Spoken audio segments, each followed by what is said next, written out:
Right,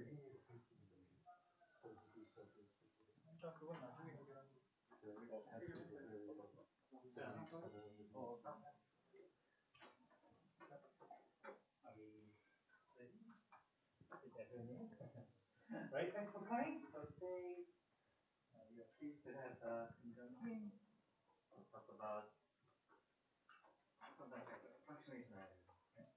And this is the last week of today.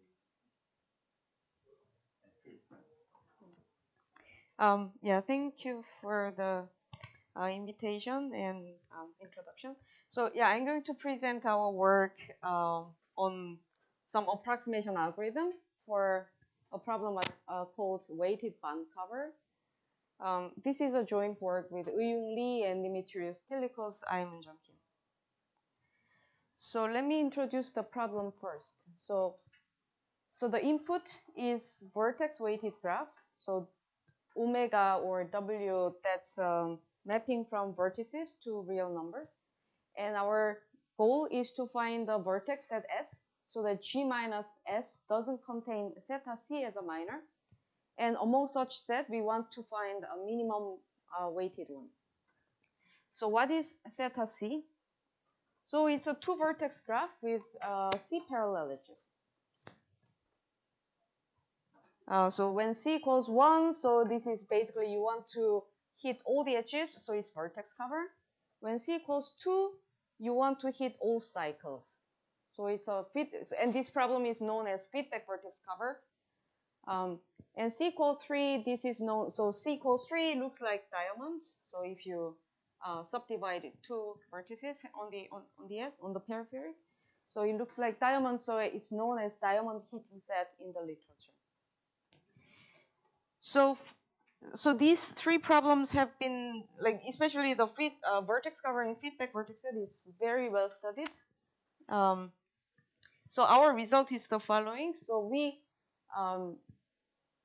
present a constant factor approximation algorithm, so which runs in approximation algorithm, so it runs in polynomial time. Yeah, for the weighted C band cover. So weighted C band cover is the problem that I just introduced. And this works for any positive integer C. Just in case you are not, you need to recall like constant factor approximation algorithm. So it's an algorithm so that the output, your solution, the weight of your solution is at most some constant times the weight of an optimal solution. So you have a guarantee, although the output of your algorithm is not an optimal one, you have a guarantee that it's not very far from the optimal. So do you assume that weights are non-negative? Oh yeah, they are non-negative. So if they are negative, then you can start by choosing all the negative weight vertices. So you can assume that. Yeah. Right. So why are we? So this looks like a very okay, so I called it the C band cover, but I will often call it just theta C minor deletion. So yeah, the reason that we call it C band cover is whenever you have theta C minor, then there is a band of size with at least C crossing and vice versa. But maybe it's more convenient to just call it theta C minor. So why are we interested in this problem? So it's part of a more larger collective endeavor to tackle this problem. So it's called weighted F minor cover. So F, you imagine F is some given finite set of graphs, and these are the forbidden minors.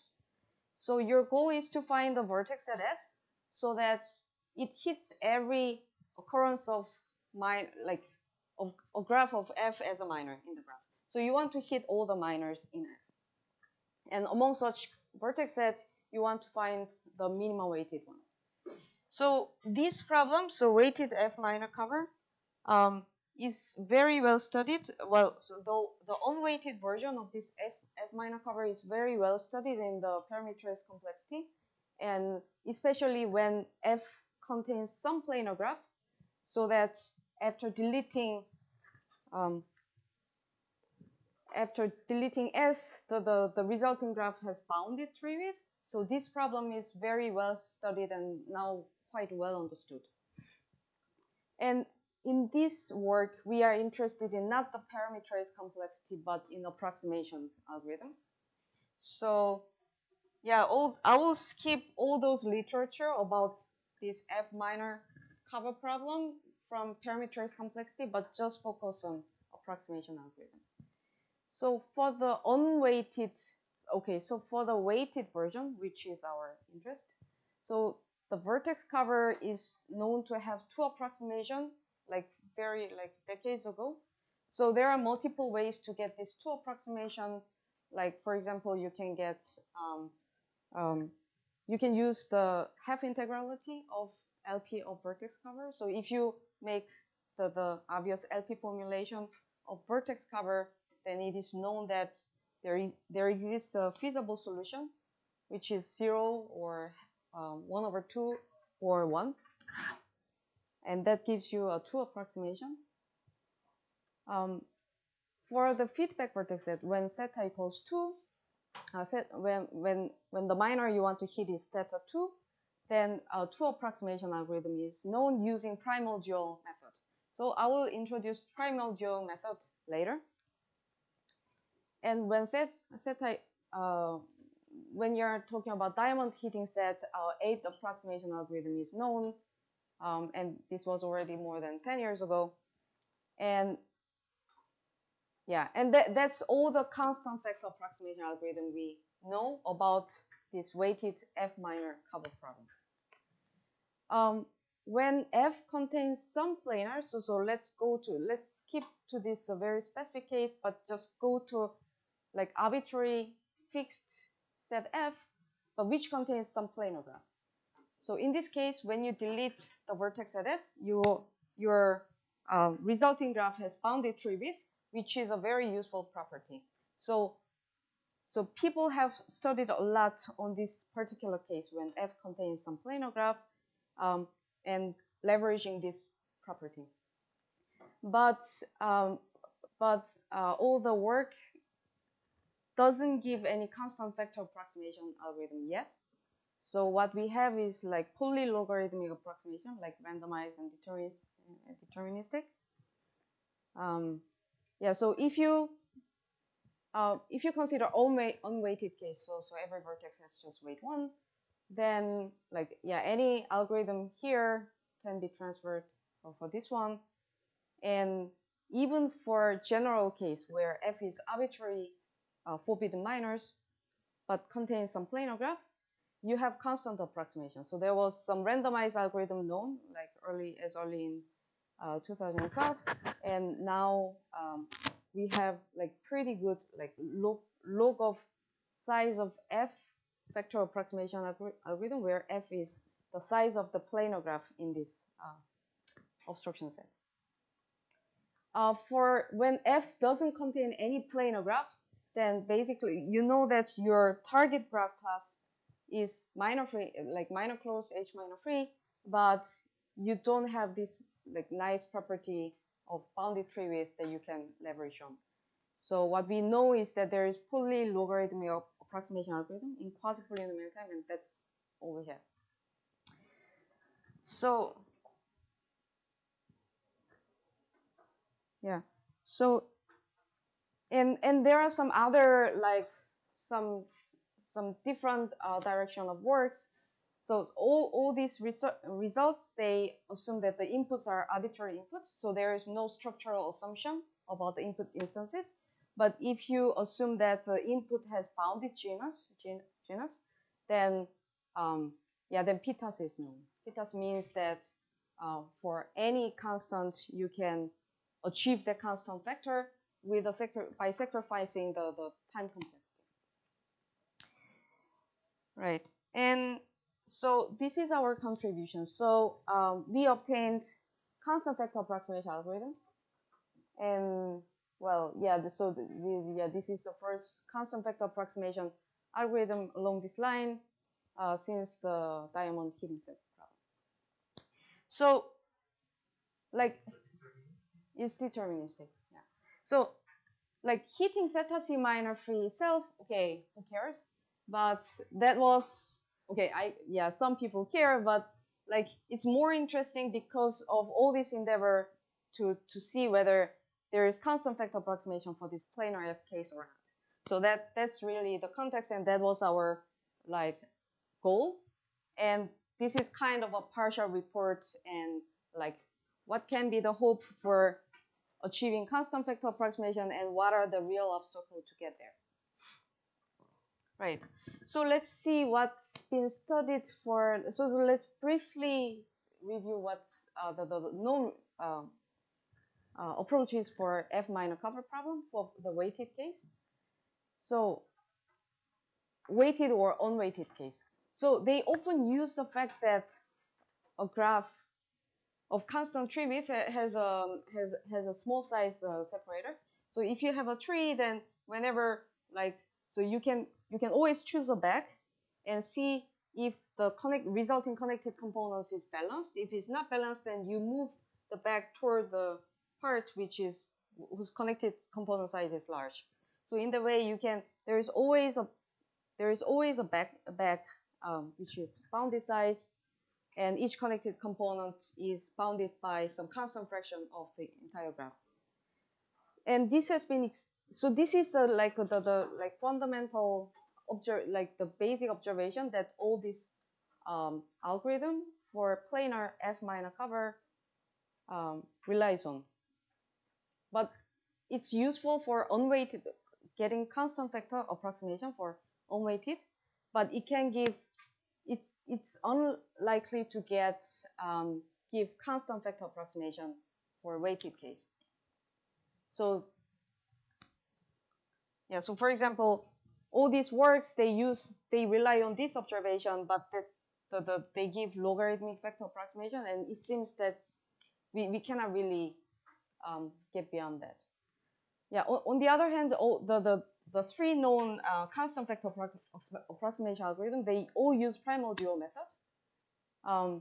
But already when C equals 3, the LP formulation, they use some LP formulation of the problem, diamond hitting set problem, and it's super complicated. So yeah, it's even for C equal 4, it would be like devastating effort to generalize this kind of approach. Like the LP formulation that you have to handle will be super complicated. So the first question, if you want to even generalize the case for theta C, like can we avoid using LP formulation? Because that seems too complicated to handle. And like yeah, even and furthermore, if you aim for arbitrary F minor cover, then you really want to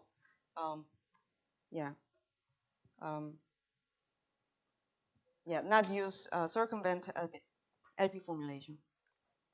So that's exactly what we do. So we use the primal-dual method, but instead of linear LP formulation that the previous methods used, we use graph structure theorem, which is already sort of known in the literature as our guideline, and we use protrusion replacement. This is a technique which is known in parameterized complexity, and we make it weight compatible. So I will explain what these terms mean. So first, the structure theorem. So this theorem was known in the early work by these people, and we slightly modify the statement so that it can really serve our purpose. So what does this statement say? So it says that there is a polynomial time algorithm such that for any input graph G, it outputs one of the following. So either it outputs a structure called C outgrowth of size at least C. I'll explain what this means. Or it detects a theta C model. I assume everyone knows what like minor model is. So theta C model of size at most something. So it's a constant. So T and C will be the parameter that you can like freely adjust. So it's basically constant. Or you can detect a collection C of pairwise disjoint connected vertex sets. Each of the connected sets has also bounded size, so that when you take the quotient graph, like on the clustering quotient by the collection, then the quotient graph has minimum degree at least t. So is it clear what I mean by quotient graph? Yeah. So this collection C will consist of these blobs, which are connected sets. Each has bounded size, and there might be some vertices which do not participate in this cluster. So quotient graph is defined on this thing. So each of the cluster connected set will become a vertex, and whenever you have edge between two clusters, that will be an edge between these two vertices, and we keep the parallel edges. So yeah, so this is the quotient graph. Oh yeah, it doesn't have loops, but we keep the parallel edges. So yeah, one of these following, or G is theta C minus. So yeah, so this very nice paper, they already proved this nice structure theorem. So our approximation algorithm basically does the following. Oh, I will run this polynomial time algorithm like iteratively starting from the original weighted graph, and depending on the outcome, so there will be like one of the four outcomes. Depending on the outcome, we will do some operation that is approximate preserving. So what do we do when we detect C outgrowth? So first, what is C outgrowth? It's a graph with two distinguished vertices, U and V, and some connected set, let's say K, which is non-empty, so that U is connected to K and V is also all connected to K. And if you look at this part only, so there might be potentially some edges between U and V, but let's ignore them. So if you ignore the edges between U and V, then this part is theta C minus V. So so it's a bounded tree with graph with two terminal vertices, two vertices in the boundary, and that's it. So when you find this theta C outgrowth where the internal part K has size at least C, then we replace it by a graph that looks like this, where UV is exactly identified as the previous UV, and the K part is replaced by this. So what does this gadget do? So you can imagine that, so we only care about hitting theta C minor. So there might be like some part of theta C model which is accommodated within K, and you probably want to hit it. So this gadget basically mimics any partial solution with a vertex. So I'll not give the real details, but you can imagine that whenever you want to whenever you want to have like some I edges connecting U and V outside this K, then by hitting some of the vertices in K, then I will choose maybe this vertex, and if I choose something else, then I'll choose this vertex.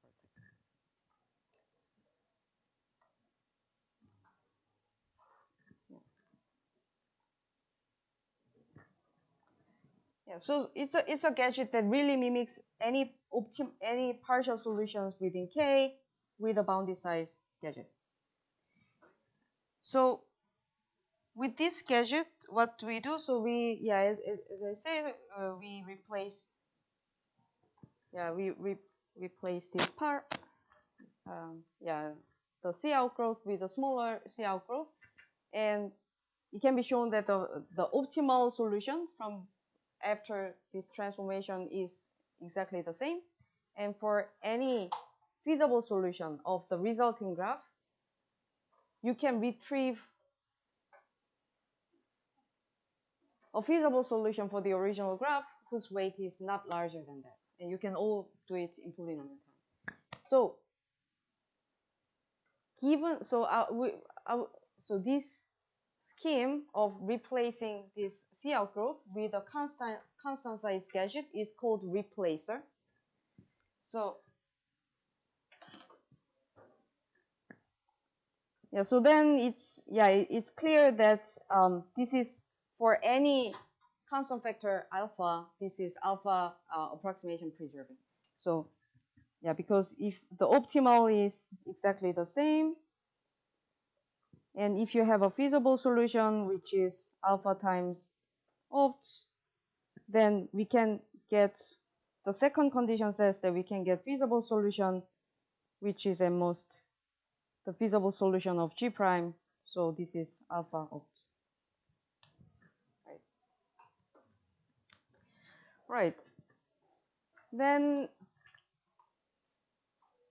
so that's what we do when we detect a C outgrowth. So what about the second case or the third case? So you find some minor model. So in this case, we invoke the primal-dual method, or which I call layering technique. So layering technique is kind of the instantiation of primal-dual method when you're talking about graph problems. So the problem, the format of the problem that this technique is concerned is the following.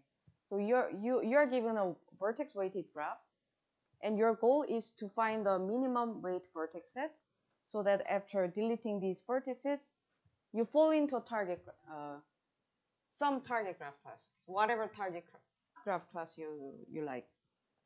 So for example, it can be acyclic or theta C minor free or F minor free or photo graph, whatever.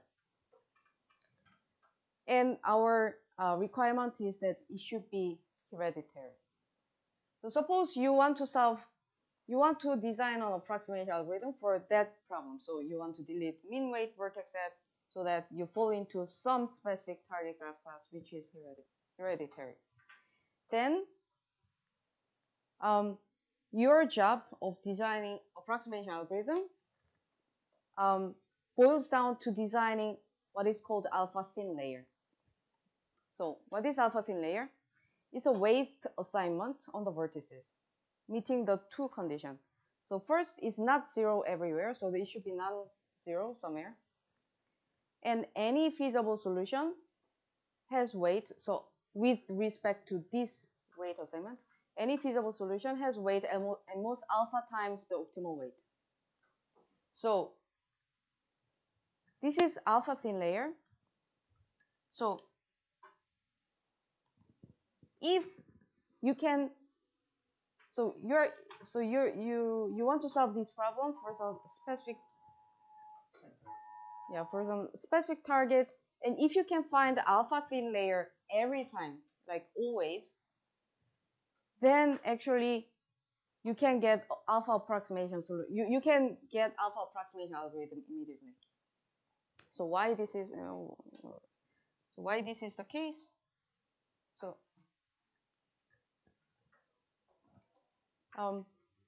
by the way, any question up to this point? Yeah, so if you can, so suppose you can find this alpha thin layer, then let me first show you how to decompose the weights of the graph. So you can imagine that each column represents the weight of a vertex. So each column, so for example, the volume of all these boxes, they sum up to the weight of V1, and the same for vertex 2, so on and so forth. So you start with weighted graph, where the weight of each vertex is given as the sum of all these volumes. And let's find the first alpha thin layer. Suppose you somehow found the alpha thin layer, then you deduct this weight from the entire weight. So you will end up with a remaining weight. Again, you find alpha thin layer, suppose you can find it. Then you deduct it from the remaining weight, and you get some weighted graph, which consists of the sum of the last two parts. And again, you find some alpha thin layer, so on and so forth. So, oh yeah. Maybe you can write on the board. Right. Oh, by the way, are you familiar with approximation algorithm? If right. Oh, then so if you are familiar with the primal-dual method, then maybe this might be a little bit boring.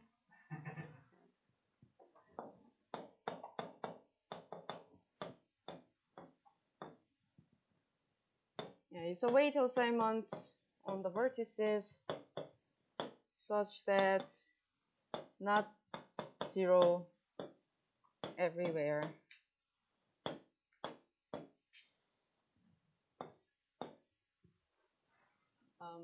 Any feasible solution has weights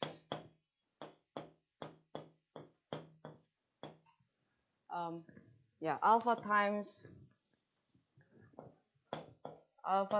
the weight of the optimal solution.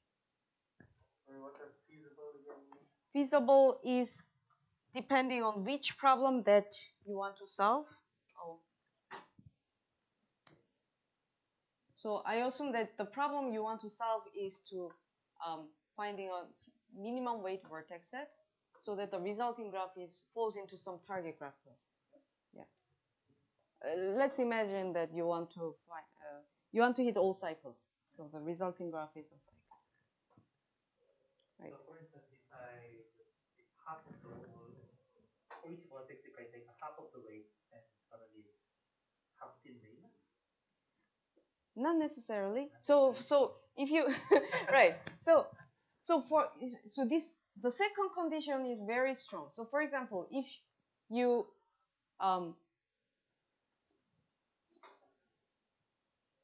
so for example, if your graph doesn't contain any cycle, then optimal solution is picking no vertex.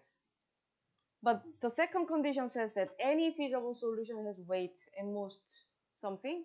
So, but like choosing, for example, all the vertices, that's a feasible solution because it's hereditary. So actually, like having alpha thin layer is not easy. Yeah. So and actually designing alpha thin layer is difficult. And there is also case where you can never expect alpha thin layer. Alpha is going to be like typically some right number. Yeah, some fixed number.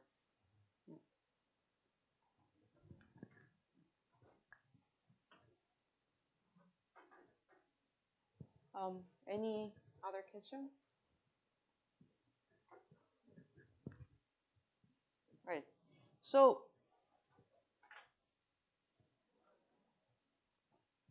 yeah. Okay. So yeah. So suppose that we can, for some, because you're lucky or maybe you're considering some nice problem, suppose you can always find alpha thin layer. And actually this is the case for feedback vertexes, also vertex cover. And that's how they obtain this two approximation or two approximation. So if you can find alpha thin layer every time for any weighted instance, then you do the following. So I'll just repeat what I say. So initially you are given weight for each vertex, which is just a number, but we are going to find the alpha thin layer. So I drew the picture a little bit wrong, but anyway, so we will find an alpha thin layer, and we can also scale the alpha thin layer. Scaling meaning that you multiply all the weights by some constant, fixed constant for everyone.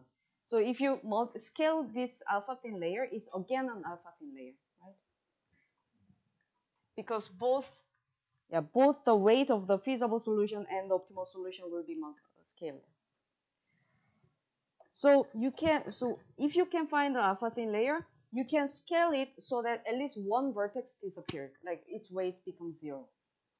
So, and actually I did no vertex gets weight 0 after getting rid of the first layer. So this is a wrong picture, but yeah. Yeah, so in the end, we want to occupy all the weights by these layers. And each time we want to be able to discard at least one vertex at each layer. So this is alpha thin layer.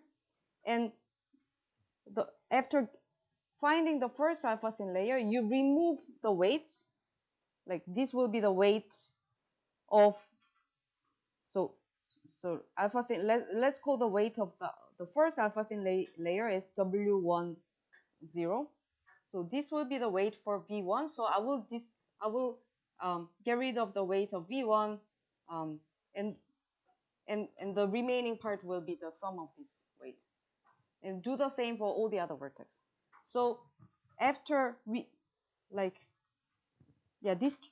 subtracting the first alpha thin layer, the remaining column will be the weight of each vertex.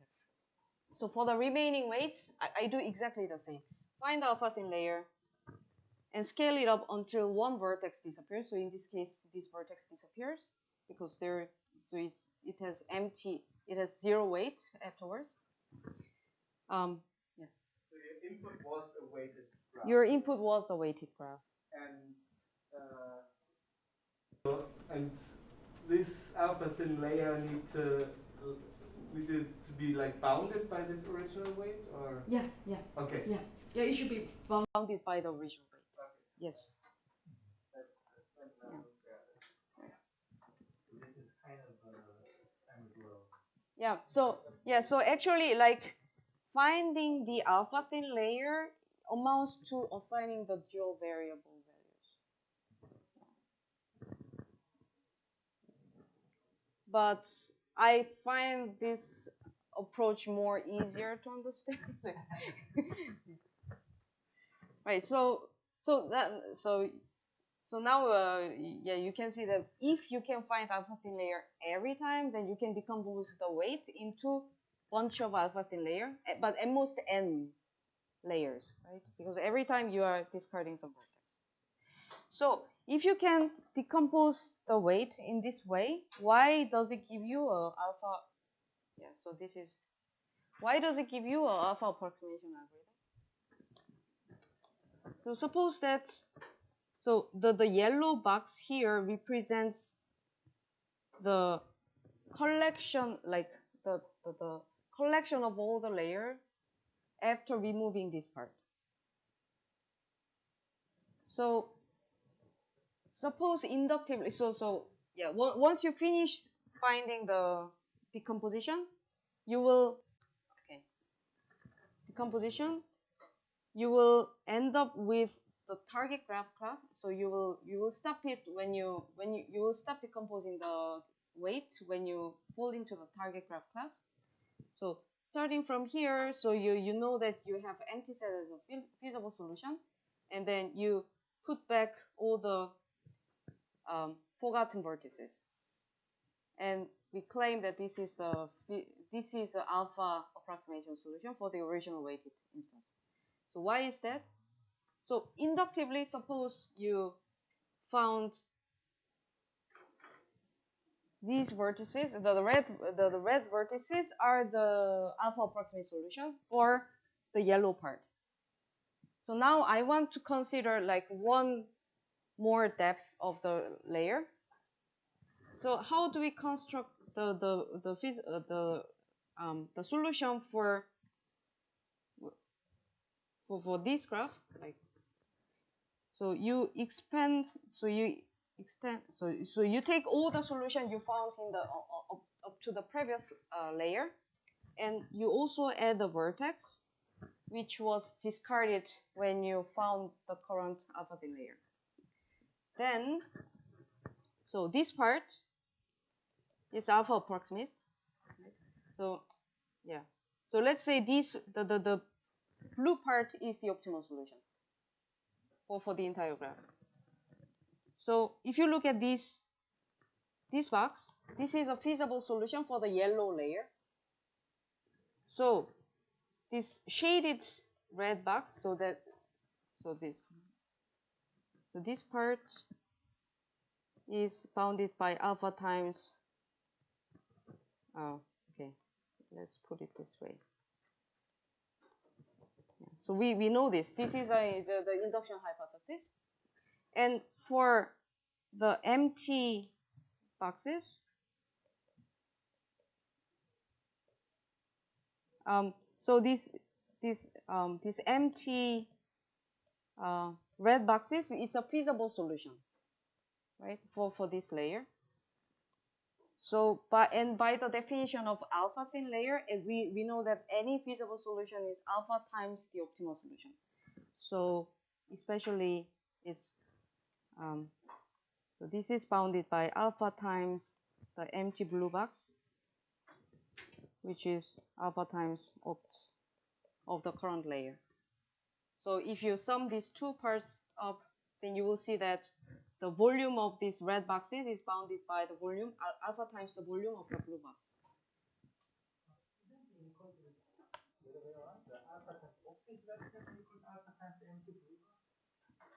Oh yeah. Oh, I'm trying to maximize it. Oh yeah, you're right. So alpha times the opt of the current layer, which is bounded by that. Yeah.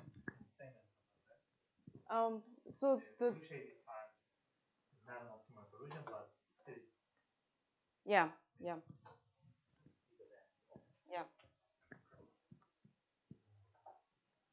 Right. So that's layering technique. So yeah, it's very nice, very simple but very nice. Like your job of designing approximation algorithm boils down to designing alpha thin layer, some of like weighting scheme.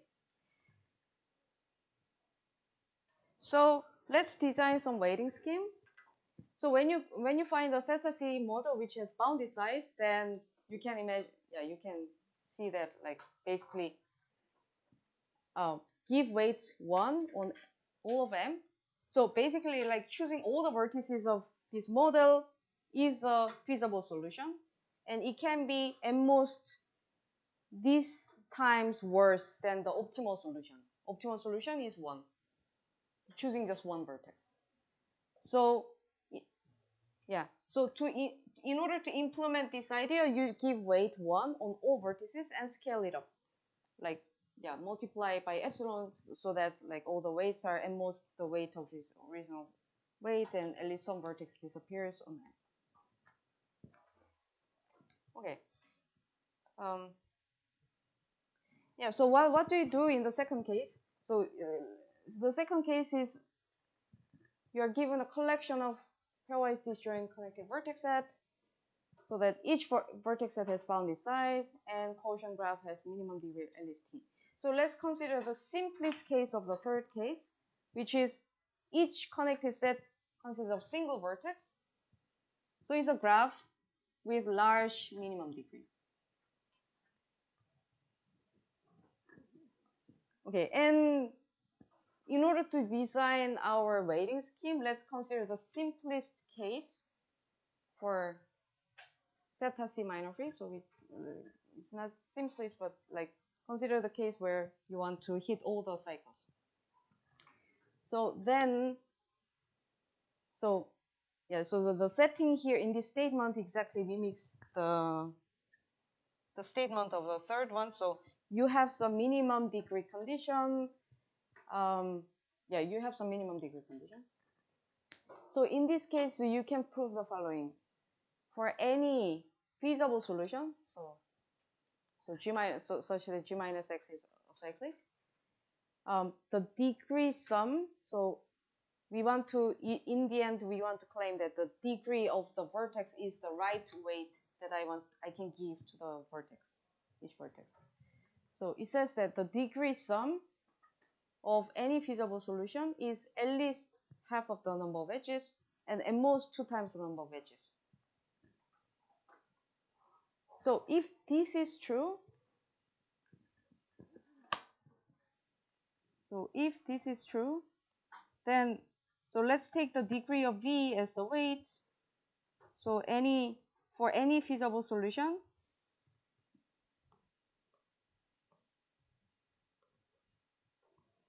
it'll be 2 times. So the optimal weight will be here.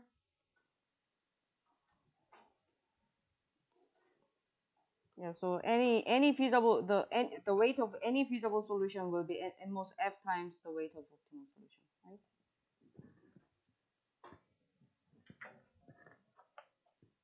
Which means that giving the degree as the weight will give you 4 thin layer.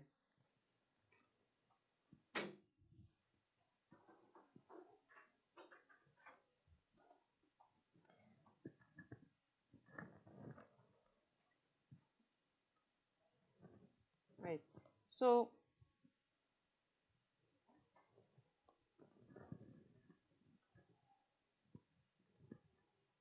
yeah, and it's not very difficult to see this, right? So like the sum of degree should be surely bounded by 2 times n most EG. So the first, this part is clear, and this second part,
class which takes f as a forbidden minor, then your target graph class is D degenerate, df degenerate. And minimum degree 3 times D, then exactly the same statement holds, because here instead of 3, you can write 3 times d, and the number of edges that's observed within F will be 2 times d number of the vertices, which is that. Yeah, so you can write exactly the same statement when your target graph class is defined by some forbidden minor.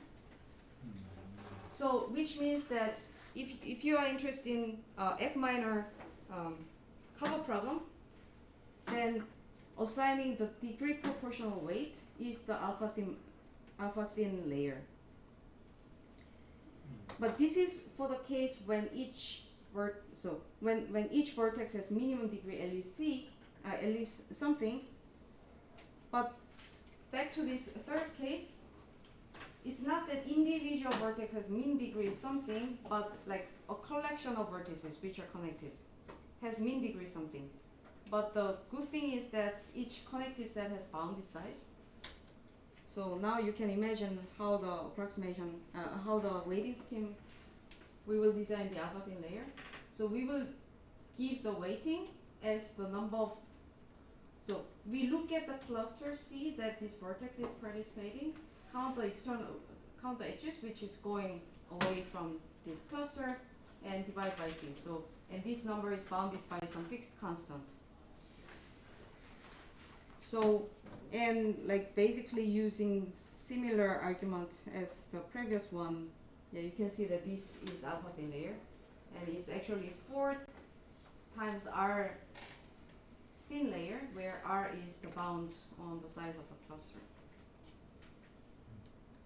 So what we did is we just followed the structure theorem guideline of the structure theorem, and for each case we did something like replace the C outgrowth with a constant size gadget, and this is approximate friendly. And for the other 2 cases, we produce some alpha thin layer and use it to decompose the weight of the original graph, and we know that this is this is alpha approximate preserving. And when you finally end up with a theta C minor free graph, then you construct back the feasible solution by backtracking the layer. Right. So any question up to this point?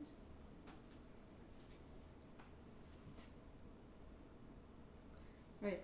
So let me conclude the talk with some discussion. The obvious question is, for arbitrary planar graph F, or like finding a family which contains a planar graph, can we have a constant factor approximation for the weighted F minor curve problem? So, and all this work is an endeavor to tackle this problem, and so there is a hopeful side and there is some obstacle to extend this approach. So first, this breakthrough work by all these people that you are familiar with to prove this Ehrlich-Bouchard function for planar minor. They proved the following technical theorem, and this is the key theorem they used to prove the Ehrlich-Bouchard function.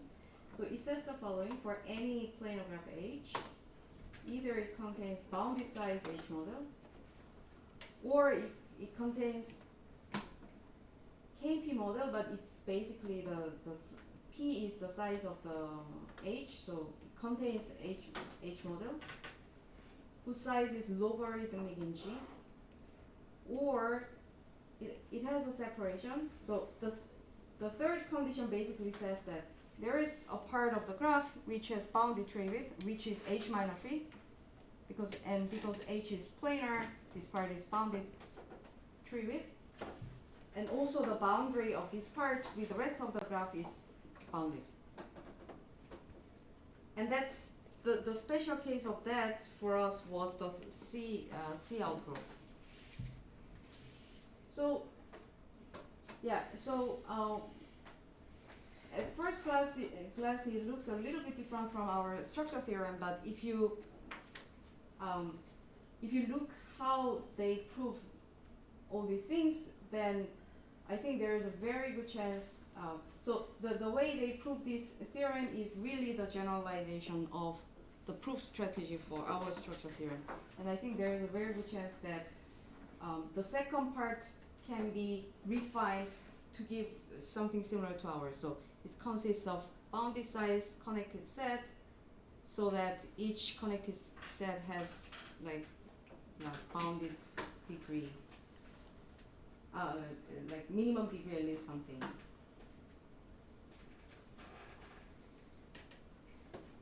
So yeah, so if this theorem can be reformulated in a similar way that our structure theorem, which I think is really the case, then like we can design the alpha thin layer for the first and the second case exactly the same way. So what really matters is the third case. So this is the what do we do with the third case? So especially when you're given some bounded tree with graph with bounded boundary size, and you want to replace it with some constant size gadget. So you may wonder whether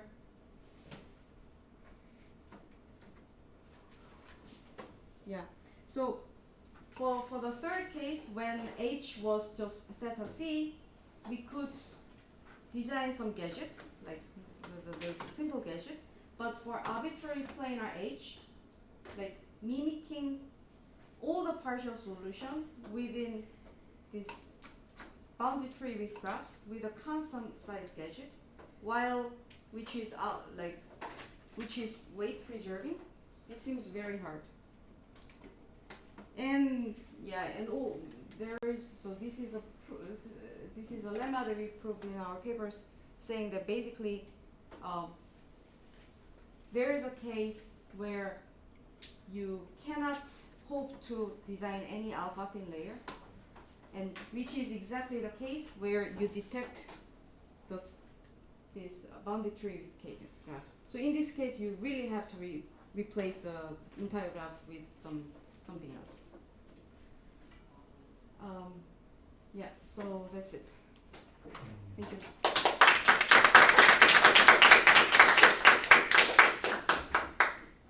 Thank you very much. Any questions?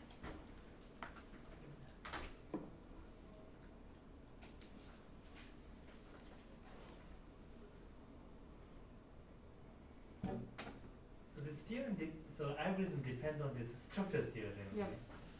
What if we replace the theta C minor by like topological minor, or things like that? Yeah, very good question. So there is a case where for the topological minor, still there might be there might be the case where you have a protrusion, like large bounded tree with graph, and you cannot there is no way that you can find a replacer for that preserves all the partial solution for the topological minor heating set problem. For minor, there is no such a counterexample. So there is still a hope that one can design a gadget to replace the protrusion with something else. But for topological minor, you cannot. Maybe for individual case, there might be possible, but in general, it's not. There's a question from Jomi in the chat. Can you say more about the weights in the gadget in case 1? Oh, yeah. Sure.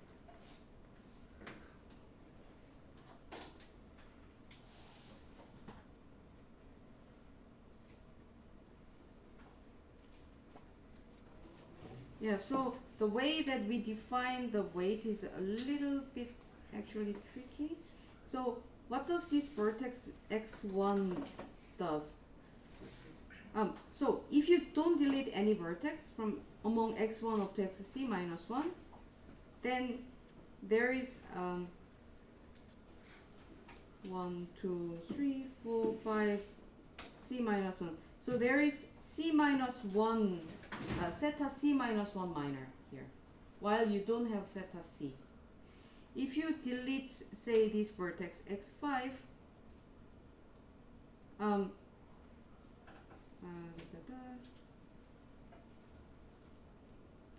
yeah, if you delete, for example, vertex x1, then there is theta C minus 2 minor.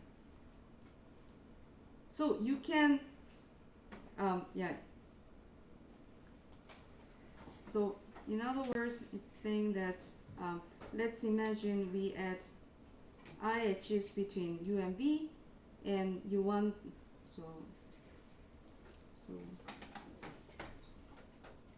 let's say we add I edges between U and V, which kind of simulates the possible edges that connects between U and V outside the K. So so this edge simulates it, and then compute the optimal theta C deletion in the graph where you add these I edges. So let's call this weight Wi. So we can compute this in linear time. Then that we give this weight, so we give this number as a weight of each vertex. So xi will get the weight of w, xi will get the weight of wi, and so on.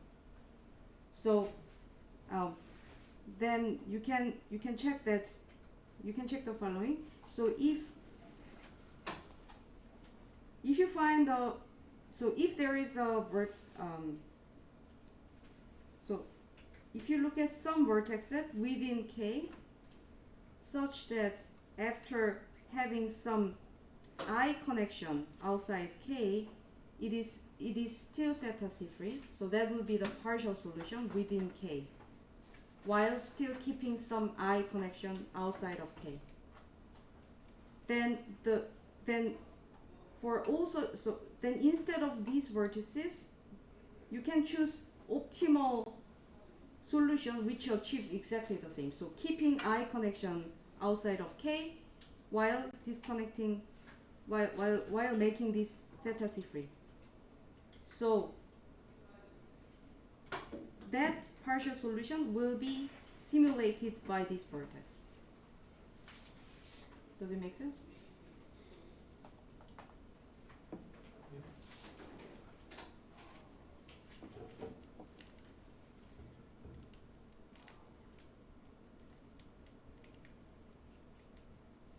Okay, any other questions? In general problem, F is the collection of just general breadths, right? Yeah. Then why do we focus on planar breadths in this question first? Yeah. Why? What is it? Oh, because if you forbid a planar graph as a minor, then you know that the result, the graph has bounded tree width, and that is useful. So and there are so because it's useful, you can design some nice algorithms, and people succeeded getting some nice algorithms. And when you don't have this condition, then it's much more difficult to have some nice algorithm. And we are lagging behind in developing some interesting results.